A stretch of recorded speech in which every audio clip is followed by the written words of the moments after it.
Bonjour, nous sommes les gentilshommes. Salut Connie, salut Dan. Yo. Salut Dan, salut Pascal. Ça va ou quoi les gars ? Ça va très bien et bienvenue, chères auditrices et auditeurs, dans ce nouvel épisode du podcast qui s'interroge sur les relations amoureuses. Pour ce faire, à chaque épisode, nous recevons une invitée à laquelle nous posons des questions que d'habitude on se pose dans notre coin. Et c'est l'occasion pour nous de faire une conversation et d'échanger nos points de vue sur ce sujet. Notre invitée du jour, c'est Colette. Salut Colette. Salut. Salut Hello. Colette. Et on va parler de ton podcast, donc un podcast érotique pour s'affirmer. Donc on va y revenir.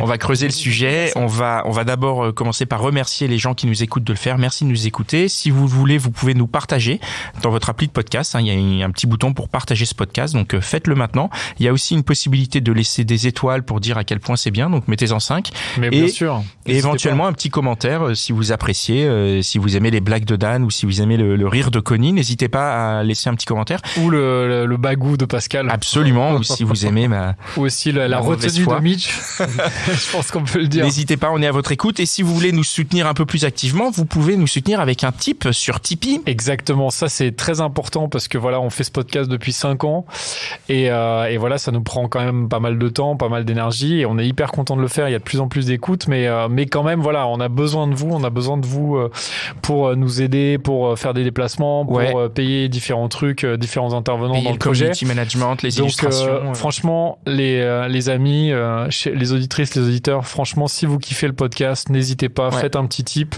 Ça peut être 1 euro, ça peut être 5, ça peut être 20. Mais nous, ça nous aide vachement. Et en plus de ça, ça vous permet de rejoindre le club des gentilshommes qui vous permet d'avoir du contenu exclusif, notamment l'épisode en exclu, notamment l'épisode là qu'on fait, l'émission qu'on fait en plus le lundi qui s'appelle On refait le Mitch. Donc vous avez plein de trucs en plus, donc rejoignez-nous et on sera encore plus nombreux et voilà. Et puis le club c'est un endroit sympa, hyper bienveillant où il y a plein de conversations entre auditeurs et auditrices des gentilshommes. C'est exactement, c'est un club sur Discord. C'est assez aussi. chouette. J'ai l'impression que les gens qui y sont en tout cas moi je vais y aller aussi. Prochainement. Tu es très attendu. Ouais, je vais y aller très prochainement. Je pense là ça va arriver là, incessamment sous peu. Très bien. Alors Colette, dis-nous tout. Donc tu fais un podcast érotique. Est-ce que tu peux nous dire comment il s'appelle et puis après on a quelques questions pour connaître ce que c'est. Alors mon podcast érotique s'appelle Colette se confesse. Il y a 4 formats. Il y a un format anecdote où Colette raconte une histoire, soit qu'elle a vécue, soit que des amis ou des auditeurs lui envoient. D'accord. Donc c'est des histoires vraies. Il y a un format lieu insolite où là, moi-même en tant que créatrice, je me donne le défi d'aller dans le lieu et de faire l'épisode. Donc j'ai fait un épisode dans un train, j'ai fait dans une télécabine. Voilà, il y a plein de différents endroits comme ça. Je m'amuse bien. Ouais, il y a un autre lieu, il y a un autre format qui s'appelle En toute intimité. Là, c'est presque plus de l'audio guide en fait, où je suis toute seule et je parle de masturbation et ce qui se passe et ce que je fais. Et le 4e format, c'est de la poésie et littérature parce que tout est plus sexy quand joliment dit. Et je reprends au goût du jour des textes modernes, classiques. Il y a un peu de tout. Je m'éclate aussi. Je fais des trucs assez différents en fait à chaque fois. Et ces 4 formats sont réunis dans un seul podcast ? C'est ça, c'est un podcast et un fil de podcast que tu as. Oui, c'est ça. Qui s'appelle comment ? Colette se confesse. Colette se confesse. D'accord. Tous les mois. Tous les mois, t'en as un différent. En gros, c'est ça. C'est ça. Tu vas avoir un format, par exemple, celui sur les lieux. Comment il s'appelle ? En lieu insolite. En lieu insolite, ah oui, ok. Et du coup, maintenant, et ça fait combien de temps ? Là, ça va faire 2 ans. J'ai commencé en février 2020. Félicitations. Ok. 2 semaines avant le confinement. Ouais. Bien joué. Du coup, pour moi, ça a été plutôt cool le confinement, parce que tout d'un coup, j'ai eu le temps de pouvoir vraiment m'éclater, m'épanouir là-dedans, quoi. Et comment ça t'est venu l'idée ? Alors, ça a commencé, en fait, j'avais rompu avec mon ex, et avec qui j'étais en relation sérieuse pendant un bon petit moment. Et puis tout d'un coup, je me suis retrouvée seule et déjà je me souvenais plus comment on draguait. Ça a été vraiment une redécouverte de ah putain, mais en fait je ne sais plus séduire. Ah ouais, d'accord. Comment tu t'en es rendu compte ? C'est-à-dire, t'as fait des dates et tu t'es dit mais j'ai été mauvaise ou c'était une catastrophe. C'est vrai ? Bah ouais, parce que moi je leur parlais comme si on se connaissait depuis 5 ans, quoi. Mais c'est trop bien. C'est génial. Bah oui. Ouais. Non, c'était ça marchait pas. Ça faisait vachement peur en fait à la personne en face. C'était genre waouh, mais la meuf est trop à l'aise, c'est bizarre, laisse-moi le temps d'avoir confiance en moi. Enfin, moi je ressentais de ça. De faire en fait, connaissance et tout. Ouais. Alors que c'est vrai que moi j'étais un peu, j'étais dans une autre sphère, quoi. Donc il a fallu que je me réhabitue à non, mais en fait je parle à des gens que je ne connais pas, je dois prendre mon temps. voilà, tranquille. Et donc ça a été une petite reconstruction. Et aussi, la reconstruction s'est faite même sexuellement vis-à-vis de moi-même. C'est vu qu'avant j'avais un mec et on était tout le temps ensemble, etc. En fait, finalement, je me masturbais pas tant que ça. Et puis, je me suis dit, comment je peux faire pour moi plus m'épanouir aussi toute seule? Parce qu'après, j'aimais bien me toucher, mais j'y trouvais pas non plus mon compte plus que ça. Et j'ai commencé à regarder du porno, et moi perso, j'ai pas encore trouvé vraiment un porno qui me satisfaisait outre mesure. Même si dans les films, petit aparté, les films des années 70, il y a des trucs vraiment cool, parce que artistiquement il se passe quelque chose, mais sinon il y en a plein où... Les films français des années 70? Les films porno? Les films porno, après non pas forcément français, non, américains. Non, les pornos américains des années 70 aussi. Qu'est-ce qu'il y a de différent? Il y en a un par exemple qui s'appelle Behind the Green Door, et c'est mais il est très connu. Ouais, derrière la porte verte. Il est trop bien. Enfin, c'est une sorte de classique un peu, quoi. Ouais, putain, je connais pas. C'est vrai? Ah, tu connais? En tout cas, dernier mois, c'est un classique, c'est une référence. Ouais. C'est le film qui a inspiré Eyes Wide Shut, en fait, de Kubrick. D'accord, ok. Ah, dingue. Et c'est vrai que, parce que tout d'un coup, en fait, il y a une folie artistique, outre le porno. Ok, c'est des gens qui baisent, mais il se passe vraiment un truc, et je pense que c'est ça, moi, qui m'a vraiment exaltée. C'est ce qui t'a manqué dans le porno contemporain, on va dire. Complètement, ouais. Et il n'y a pas du tout ça, quoi. Enfin, c'est ça. C'est vraiment pas du tout après, l'artistique qui est relégué. Après, du coup, j'ai commencé à lire des histoires. Et ça, j'ai vraiment aimé parce que là, du coup, j'avais ma part d'imaginaire vraiment qui rentrait dedans. Et en fait, un jour, j'ai trouvé une histoire. Il y avait le mail de l'auteur à la fin. Et je me suis dit, tiens, je vais lui dire l'histoire et lui envoyer. Enfin, au début, en fait, je l'ai enregistré juste comme ça, mais pour moi. Et à la fin, je dis, tiens, il y a un mail. Si je lui envoyais, ça va le faire triper, quoi. Enfin, je pense qu'il va trouver ça drôle juste que quelqu'un, tu vois, enregistrer son texte érotique et lui envoie. Et j'ai eu une réponse de cet auteur qui m'a dit, mais c'est trop bien, continue. Et voilà, quoi, ça a commencé, ça a été un peu la première petite graine. Puis après, j'ai continué. Puis en parlant avec des potes autour de moi, on m'a vachement encouragée. Et tout le monde me disait, mais c'est charmé. Donc le point de départ, c'est que tu es en recherche de ta sexualité ou de recomprendre ta sexualité, c'est ça? Ouais, de mon propre plaisir. Et je pense que aussi au-delà de ça, à ce moment-là, ça faisait longtemps que je cherchais, moi, un projet perso dans lequel m'épanouir. De me sentir vraiment en fait complète avec moi-même, et là j'avais un boulot qui me plaisait, mais je sentais que je mettais trop d'énergie en fait dans le boulot, chez les autres, mais pas finalement pas chez moi. Et donc je cherchais quelque chose en fait. Tu peux nous raconter un peu, c'était quoi le point de départ de ta sexualité à ce moment-là et vers quoi tu vas?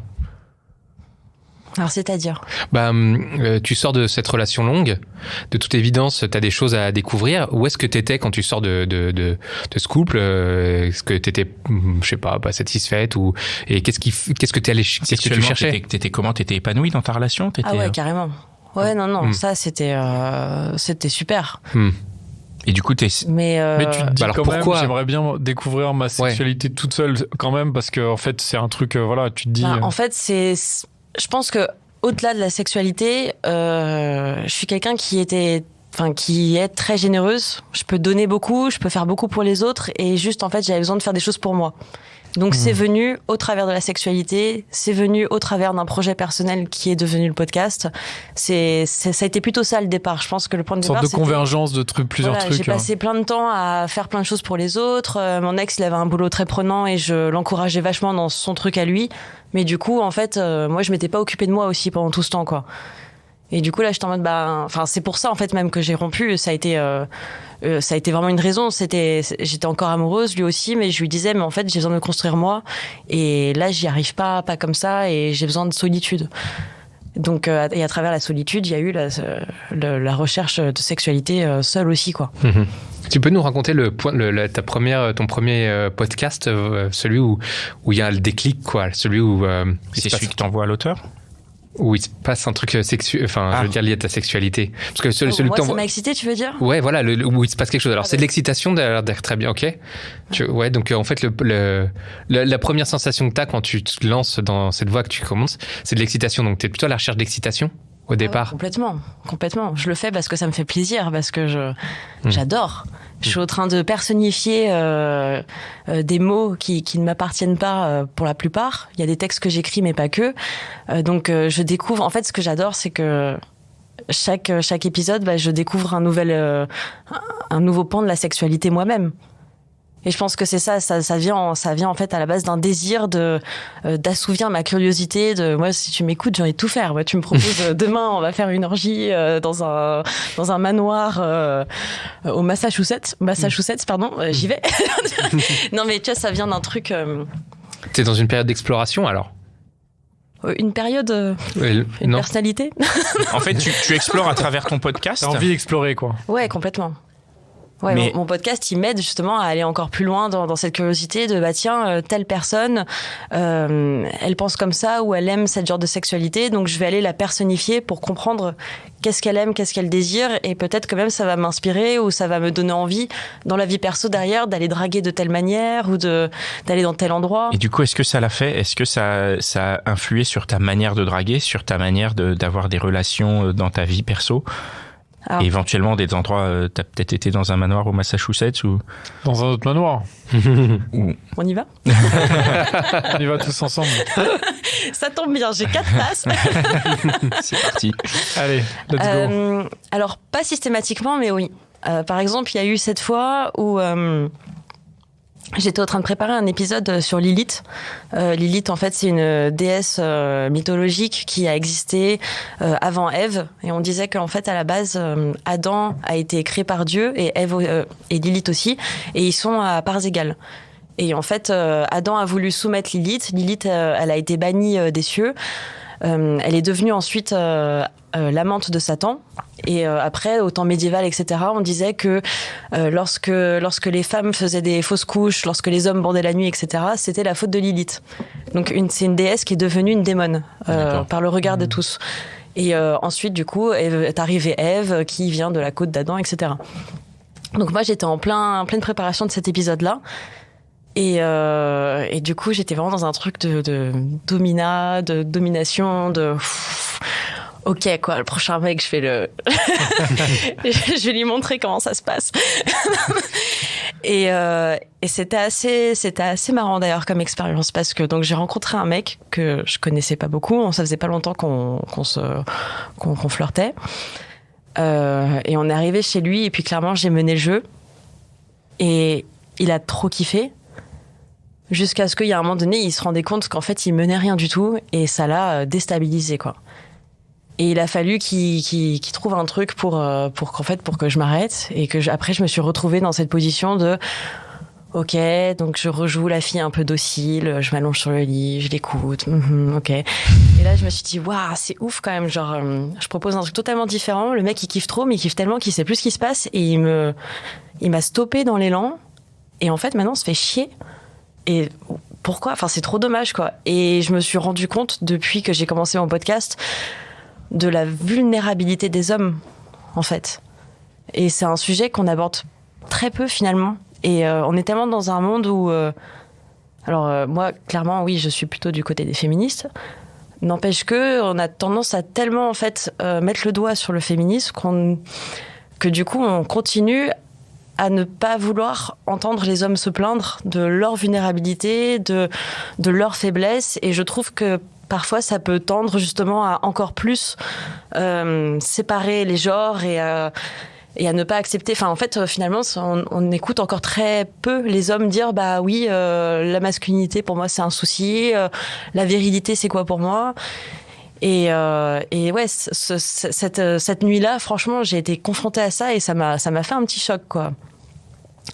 Il y a eu un autre mec peu avant lui, avec qui là, c'était plutôt un sex friend, donc c'est un très très bon ami. Et voilà, on a eu on a une super connexion amicale en fait, hormis la sexualité. Donc ça, c'était vraiment super. On parlait tous les deux énormément, et il me confiait beaucoup justement. Lui, la virilité, comment il la voyait. Il me posait souvent la question, mais pour toi, c'est quoi un homme viril? Et tu vois, je comprends pas parce que tu dis ça, mais en même temps, tu vois, il y a des filles, elles vont attendre ça du mec. Où est-ce que je me situe là-dedans? Et ça, j'ai trouvé ça très fort. Alors, pardon, je suis peut-être un peu sortie hors sujet, mais c'est très intéressant quand même. Et du coup, comment tu traduis tes aventures en histoire? Alors hier, Tu devineras pas ce que j'ai fait. Vas-y, qu'est-ce que t'as fait hier? Non, je sais pas, je raconte des bêtises. Comment je transforme mes aventures en histoire? Parce que des histoires, ça peut être des fictions. Oui, mais je pense que quand je vis les choses, je suis quelqu'un qui peut être assez intense. Et ce que je vis, c'est une histoire, déjà. Tout ce que je vis... Du coup, quand tu rencontres un mec, il se passe des choses, ce que tu veux. Après, ça peut devenir une histoire dans tes podcasts, ou est-ce que là, on a plutôt senti l'inverse, c'est-à-dire que tu avais une histoire et puis que tu l'as appliquée dans ta relation? Oui, avec l'histoire dont je parlais là de Lilith, oui, mais de manière générale, c'est plutôt l'inverse. C'est vrai que le podcast vient du vécu. De ton vécu, pardon, de ton vécu. De mon vécu, mais aussi des histoires qu'on m'envoie. Il y a de plus en plus d'auditeurs qui m'envoient des histoires, des amis aussi. Et toi, tu t'appropries ces histoires et t'en fais des podcasts. Tout à fait. Et comment ces histoires que tu t'appropries, donc le vécu des autres, ça joue sur toi, ta vie à toi personnelle, sentimentale et sexuelle? Ça te donne des idées, ça t'ouvre des horizons? Ça donne un nouveau point de vue. Moi, je pars du constat que la sexualité, c'est extrêmement personnel, que personne ne voit ça de la même manière. Personne n'a forcément les mêmes kinks, les mêmes fantasmes, les mêmes envies, la même manière de faire, et que du coup, chaque texte en fait de quelqu'un, chaque histoire, ça va donner un nouvel aspect sur qu'est-ce que peut être la sexualité. Alors, peut-être que toi, t'as toujours fait l'amour de la même manière, mais en fait, tout d'un coup, tu vas rencontrer quelqu'un qui a jamais fait l'amour de la même manière que toi. Et c'est cette ouverture d'esprit, quoi. Au lieu de se dire, bah voilà, moi j'aime ça, c'est non, en fait, explorons tout ce qui existe et voyons comment est-ce qu'on mélange nos fluides avec ça. C'est extrêmement subjectif, quoi. Oui. C'est que subjectif d'ailleurs, tu penses? Ou est-ce qu'il y a un côté objectif, des sortes de bonnes pratiques Non, pour moi, le sexe, c'est subjectif. C'est que, il y a des mecs avec qui tu vas kiffer être soumise et il y en a d'autres avec qui ça va pas du tout te plaire et t'en auras jamais envie. Du coup, à partir de là, ça peut que être subjectif. Et c'est mon point de vue, hein, mais... Tu parlais de fantasme il y a une seconde. C'est quoi la place du fantasme dans ta vie? Elle est place prépondérante. Ah ouais? Ouais. Je sais pas, c'est du coup à quel point tu vas laisser ton imaginaire peaufiner la vraie vie, quelque part, quoi. C'est, ok, il se passe une journée normale, sauf que tout d'un coup, si tu commences à fantasmer ce qui se passe dans ta journée normale, tout devient vachement plus chouette, non? Ouais. Et puis le média que tu utilises est extrêmement propice au fantasme, non? Oui. Tu veux nous raconter? Déjà, je suis anonyme, et ça, c'est très important pour moi de le rester. Par souci, pourquoi justement, pour justement que cette notion de fantasme ne disparaisse pas. Pourquoi elle disparaîtrait si t'étais pas anonyme? Je comprends pas. Parce que derrière une voix, je peux être de n'importe quelle couleur, de n'importe quelle forme. Oui, tu veux dire, tu veux dire le fantasme pour l'auditeur, là. Faut l'auditrice, ouais. Oui, je parlais du tien, en fait, moi, mais ton fantasme à toi, ouais. Alors moi, le fantasme que je trouve là-dedans... Mais oui, t'as raison, pour l'auditrice et pour l'auditeur, c'est vrai qu'évidemment, il faut qu'ils puissent s'imaginer, ouais. Et moi, je pars du principe que ce que je fais, c'est basé sur l'imaginaire des autres, finalement. Enfin, bien sûr que j'induis le mien, c'est moi qui réalise, etc. Mais c'est ce que la personne va en faire, avec son vécu, ses expériences, ses rencontres à elle, c'est ça qui va enrichir, en fait, finalement, ce qu'elle écoute. Et moi, je suis juste un médium sur lequel ça va véhiculer, mais derrière, c'est la personne qui écoute qui fait tout le travail, finalement, quand il pense. Enfin, ça prend du temps quand même, mais vous voyez ce que je veux dire. Oui. On marche pareil, nous. Hein. Ouais, ça marche pareil. C'est ça. Et justement, tu parlais d'imaginaire. Quelle est la part de l'imaginaire dans la sexualité en général? Tu penses qu'il y a beaucoup... Enfin, c'est très important de nourrir cet imaginaire régulièrement, et de quelle façon on le nourrit d'ailleurs pour avoir une sexualité, on va dire, heureuse, quoi. Enfin, ou je sais pas, pour être bien sexuellement dans sa vie. La question, c'est comment nourrir son imaginaire? Ouais. Écoutez, Colette se confesse. Okay, c'est une réponse assez simple. C'était une facile. Ouais. Peut-être, est-ce que... Je dirais rester curieux, en fait, et puis rester mais ça veut dire quoi? De l'autre. À l'écoute de l'autre, ouais. Mais ça peut être se nourrir d'histoires, mais en effet de podcasts, ou est-ce que ça peut être lire des bouquins? La vraie histoire, elle vient de nous. On peut lire des histoires, lire des bouquins et tout, mais en fait... Elle vient de nous, et quand tu dis nous, c'est nous avec la personne que tu rencontres. Dans un lit, et tu vois... Et l'histoire qu'on écrit, quoi. L'histoire qu'on écrit ensemble. Donc il faut être à l'écoute. Oui, mais comment tu peux... Enfin, si être à l'écoute c'est une chose, mais il faut que l'autre puisse s'exprimer. Comment tu fais pour avoir ce cadre? Tu vois, si t'es à l'écoute d'une personne qui ne sait pas s'exprimer, qui n'ose pas s'exprimer, qui ne sait pas mettre les mots sur ses fantasmes ou ses envies, parce que tu vois, elle peut juger que ça va te gêner, tu vois, par exemple, je sais pas. Tu vas pas être à l'aise ou. Ouais.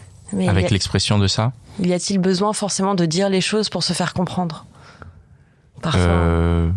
Oui, non, non, tu penses pas? Pour moi, être à l'écoute, c'est le langage corporel, c'est le ressenti. Enfin, ouais, c'est la sensibilité. C'est se connecter avec la sensibilité de l'autre qui est en face. Et parfois, ça se fait même par un regard, les yeux qui regardent le sol. C'est toutes ces petites choses-là, en fait. Mais comment tu peux être certain d'être connecté? Tu vois, moi, je peux dire, je te dis, bah tiens, tu m'as regardé de cette manière-là, j'ai cru que ça voulait dire ça, et en fait, ça voulait pas dire ça. La question du consentement va tomber là direct. Moi, c'est mais clairement, ça, c'est à ça que je fais référence, parce que sur le fond, je suis complètement d'accord avec toi au niveau de la connexion, mais en vrai, et c'est, je pense, ce qui ressort des histoires de consentement, c'est qu'il y a des fois, tu te dis, bah, je croyais qu'il y avait la connexion, je croyais que j'étais d'accord. Après, il y a la différence entre, tu penses qu'il y a une connexion, et puis tu y vas direct. Pour moi, justement, être connecté à la sensibilité de l'autre, c'est ok, j'ai l'impression qu'il y a quelque chose, qu'est-ce que je peux faire pour rentrer en connexion avec cette personne? D'accord. Ça veut pas dire vas-y, va lui baisser son pantalon, quoi. D'accord, non, bien sûr. Mais après, dans le cadre de la relation, tu as des connexions où comme toi, tu es connecté, tu peux te dire, bah, la personne aussi est connectée. C'est-à-dire que tu ne vois pas le manque de connexion de l'autre. Bah, et tu poses la question dans ce cas-là. D'accord. Et si les deux ont des problèmes de communication, c'est vrai que ça devient compliqué. Alors non, mais c'est. Mais c'est à eux de trouver leur langage à eux. Je voulais juste finir sur les fantasmes. Est-ce que c'est important pour toi de réaliser tes fantasmes? Bonne question. Tous. Oui, moi je crois au fait de faire les fantasmes. Tous. Ouais. Il y en a pas que tu gardes. Bah en fait c'est facile de dire oui. C'est un peu trop facile même d'ailleurs de dire oui, parce qu'en réalité le vrai sujet c'est de trouver la personne avec qui faire les fantasmes en face. Donc en fait moi tu me demandes, j'ai envie de te dire oui, mais finalement faut trouver la personne en face qui est aussi chaude que toi et qui va aller au Massachusetts dans le manoir. Exactement, et ça c'est pas évident. Donc en fait le jour où je rencontrerai cette personne, peut-être que là tu me poseras la question et là j'aurai une vraie réponse. C'est des fantasmes qui nécessitent que tu sois accompagné pour les faire. T'as pas de fantasmes qui n'engagent que toi? Si aussi, mais là pour le coup, du coup, je suis dans ma tête et je les partage pas, je les fais. Et...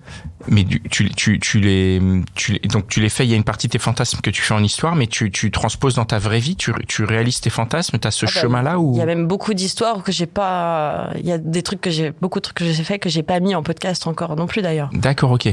Ah ouais, je garde mon petit tiroir. Hein. Attention. Et du coup, la réalisation des fantasmes, ça peut devenir ça vient des histoires. Par exemple, je sais pas, lieu insolite, c'est un endroit. C'est les deux en fait, parce que parfois tu tombes sur des textes qui vont vraiment t'inspirer, et puis parfois tu fais les choses et après t'es là, mais je viens de faire un truc, mais j'aurais dû l'enregistrer, je suis dégoûtée. Tu nous donnerais un exemple, par exemple, de lieu insolite qui a une résolution de fantasme pour toi?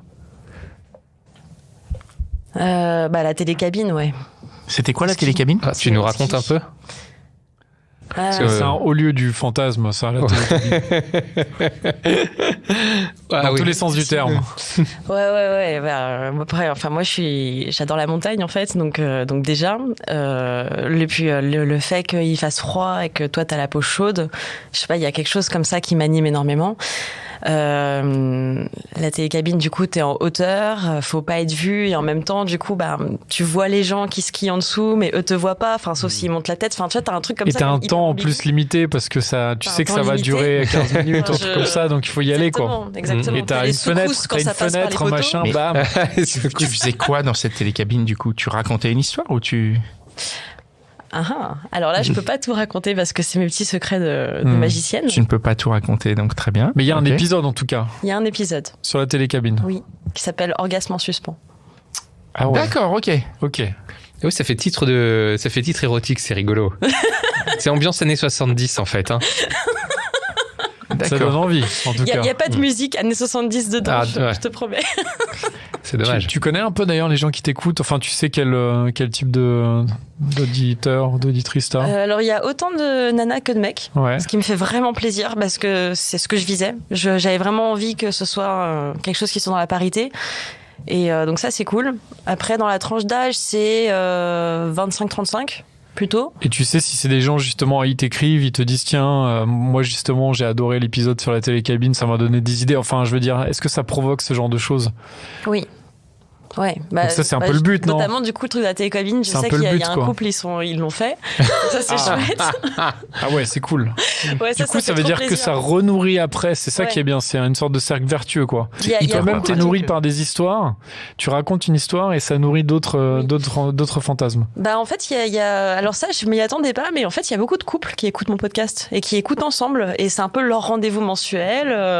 Ils disent ok, ce soir on va écouter un podcast machin. Et après on passe à l'action quoi. Et ils me disent bah écoute on a passé une nuit de folie. Mais c'est magnifique. Ça c'est chouette, ça fait plaisir. Mais c'est pas le but quelque part, le but de ce podcast? Bah ça l'est devenu. C'est vrai que à la toute base, moi mon but c'était de m'exprimer et de moi m'épanouir à faire ça. Au tout début, c'est très personnel. Et finalement, en fait, en faisant un truc hyper personnel, bah oh, pardon, je fais tomber une bouteille d'eau. En faisant un truc hyper personnel, tu te rends compte que en fait, ce qui te touche toi, ça touche aussi plein de gens et t'es là, waouh, je suis pas toute seule en fait. Et ça c'est cool parce que au tout début, en fait, ça vient aussi un peu d'un complexe que, comme je disais tout à l'heure, je pense que je peux être quelqu'un qui va être un peu intense et j'ai jamais trouvé encore en fait un mec qui réunisse un peu genre toute mon énergie quoi. Et du coup, j'étais souvent face à ce truc de t'es super comme meuf, mais t'es un peu trop. Ok, tu vois. Et en commençant à faire des histoires avec un micro, bah du coup, je peux explorer toutes mes facettes de personnalité, tous mes kiffs, tous mes délires. Et tout d'un coup, bah je suis pas trop pour la personne en face parce que déjà c'est pas forcément la même. Et puis du coup, la personne qui écoute en face, bah soit, qu'elle aime moins ou plus certains épisodes, bah ça la regarde en fait. Et du coup, je me sens aussi plus épanouie moi en tant que personne, parce que du coup, j'arrive à m'exprimer là où longtemps avant, bah j'étais un peu pas frustrée, mais j'avais pas l'impression de pouvoir vraiment libérer qui je suis. Est-ce que tu sais si ton ex il écoute?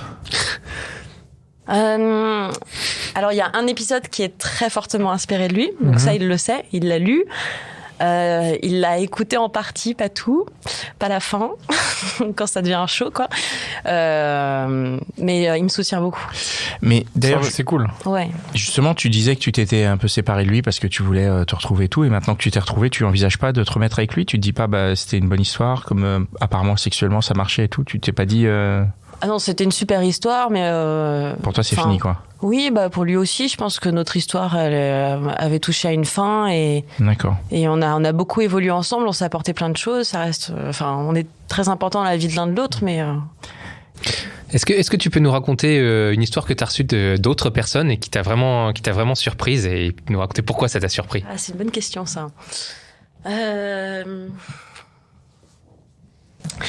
Alors, il n'y a pas si longtemps, j'ai reçu une histoire d'un mec qui me racontait sa première expérience gay.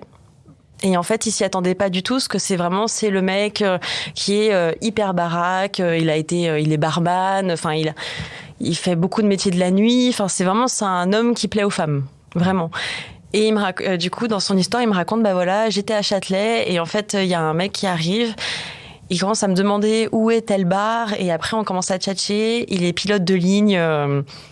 Tu vois, le mec qui raconte en face, c'était un peu le cliché. Non mais c'est ça. Et en fait, il se laisse complètement embarquer par cet homme qui est assez dominateur, et qui lui dit attends, est-ce que tu veux pas venir à ma voiture? J'ai un truc à aller chercher, puis après comme ça tu me montres où est le bar. Donc il est là, ok. Il s'est vraiment laissé happer complètement. Incroyable. C'est génial. C'est énorme cette histoire. Je réfléchis encore à comment je vais la mettre en scène parce que et du coup. Ils se retrouvent à partir à sa voiture, et en fait sa voiture elle est dans un souterrain de parking, donc ils vont dans le souterrain de parking, et après une fois qu'ils arrivent à la bagnole, il lui fait mais attends, j'ai des fringues, je pense que ça pourrait vachement bien t'aller, tu veux pas l'essayer? C'est génial cette histoire.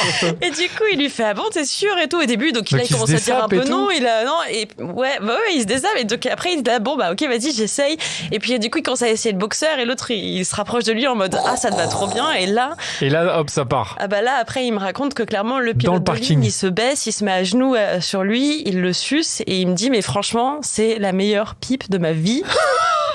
C'était incroyable. C'est ouf, cette histoire. Et elle est incroyable. Il m'a dit, franchement, je pensais pas, mais j'ai adoré coucher avec ce mec. Et on s'est revus plusieurs fois après, et voilà, quoi. Et quel impact ça a sur toi, cette histoire, par exemple ?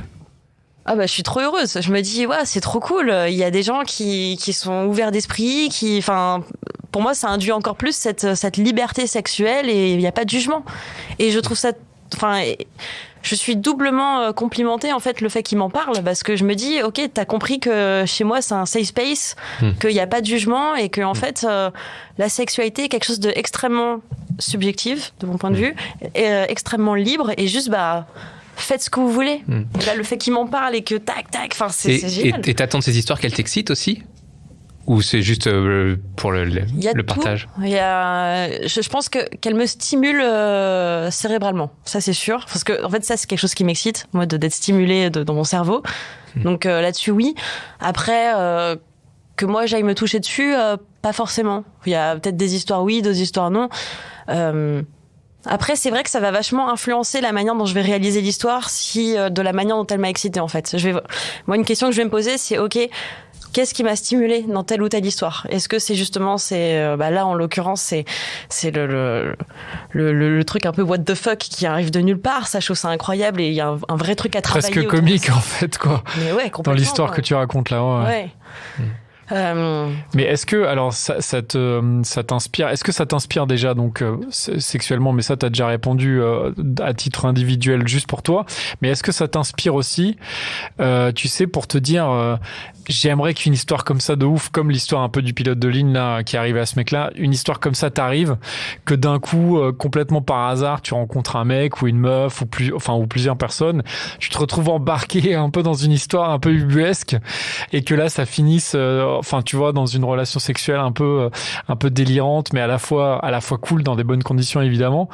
Mais ça est-ce que ça t'inspire et est-ce que du coup tu te dis tiens, des fois il faut que je me mette dans des situations comme ça parce que qui sait, ça pourrait peut-être m'arriver. Moi, avec ma personnalité, ouais, j'adorerais clairement, quoi. Et ça t'arrive, toi, des fois, Ça peut arriver, ouais. Après, ce truc-là particulièrement, non, mais j'avoue que, mais bon, je dirais que ce qui a servi en bien pour ce mec-là et peut-être qui est un peu plus compliqué pour une nana, c'est que les filles, il y a quand même une appréhension supplémentaire sur le mec. Tu serais peut-être pas descendu dans un parking toute seule. Si c'est pour le coup pour une relation hétéro avec un mec, tu sais pas trop. Hein. Si c'est avec une meuf, après, pourquoi pas. Même une nana en face, je sais pas, faut voir. Non, je sais pas. En fait, ça dépend vraiment de comment se passe la connexion. Configuration et de la rencontre. Et puis après, moi, je vais vraiment observer où est-ce que je suis, où est-ce que je vais, machin. Est-ce que j'ai une issue de secours si jamais. Et si je vois qu'il y a de quoi, que c'est pas un vrai guet-apens, que j'ai de quoi, machin. Bon, je vais y aller. Je vais avoir envie de jouer. Ouais. Pour le game, quoi. Oui. Mais alors que peut-être que ça va être, si jamais il se passe un truc, peut-être que ça va être naze, tu sais pas, non ? Oui, mais bon, faut le faire pour savoir. Faut le faire pour savoir. Faut le faire pour savoir. Hein. Et t'as pas justement une anecdote comme ça Des trucs nazes, on a tous plein, non ? Non, mais même des trucs bien. Toi qui te sont arrivés un peu marrants, dont peut-être que t'as déjà parlé dans le podcast ou peut-être pas. Voici, j'ai une histoire, mais mais comment je raconte ça sans que ça devienne trop divulguer ma vie ? Change un peu, change tout. Change le prénom. Change le prénom. Une fois, alors mais bon, c'est moins fun si je raconte pas les détails, c'est dommage. Mais une fois, je me suis retrouvée quand même il y a cette nana, en fait, que je rencontre à Amsterdam, qui est trop cool. Et en fait, toutes les deux, on a un super match. Elle est, juste humainement, je l'ai trouvée super. Elle est bienveillante, elle est adorable, on s'amuse bien. Voilà, c'est cool. Et elle me propose qu'on se retrouve le lendemain pour manger des hallucinogènes et de faire du dessin. Pourquoi pas ? Ça se fait pas mal à Amsterdam. J'avais pas pu finalement parce que mon travail s'était retardé, donc j'avais pas pu la rejoindre à ce truc-là et c'est dommage que ça a l'air trop fun. Et elle m'a dit mais si tu veux viens dîner chez moi, machin, chez mon mec, etc. Et j'arrive et en fait son mec il est français, c'est un beau gosse et on s'entend trop bien aussi. De sa bibliothèque, on lit les mêmes livres, donc en fait j'ai une connexion de ouf avec les deux. Et puis la soirée s'ensuit et puis en fait elle avait bien prévu son truc. Et ça part en... Ah bah c'est parti jusqu'à 8h du mat et c'était incroyable quoi. Ah ouais. Ouais. Donc là, je suis cool. comment c'est porté pour le coup. Et elle avait prévu, tu sentais qu'elle avait prévu le coup. Oui, je pense que toutes les deux on savait qu'on s'aimait bien, mais moi j'aurais pas osé parce que le mec était du coup aussi pas de la partie quoi. Oui, et puis voilà, moi je les connais pas en vrai, donc je sais pas à quel point c'est open entre eux. Enfin, bien sûr. Donc moi je suis vraiment restée à distance, j'ai pas osé, etc. Et puis en fait c'est elle qui m'a fait comprendre que ouais mais c'est bon, tu veux y aller, mais vas-y, tu vois. J'étais genre ah bah ok. Comment elle t'a fait comprendre? C'est quoi faire comprendre? Comment tu peux faire comprendre à quelqu'un que c'est open? Vas-y, qu'est-ce qu'elle a dit? Elle a dit déjà, quoi? on avait une bonne connexion toutes les deux. Ouais. Donc ça a commencé ensemble, on s'est embrassés, etc.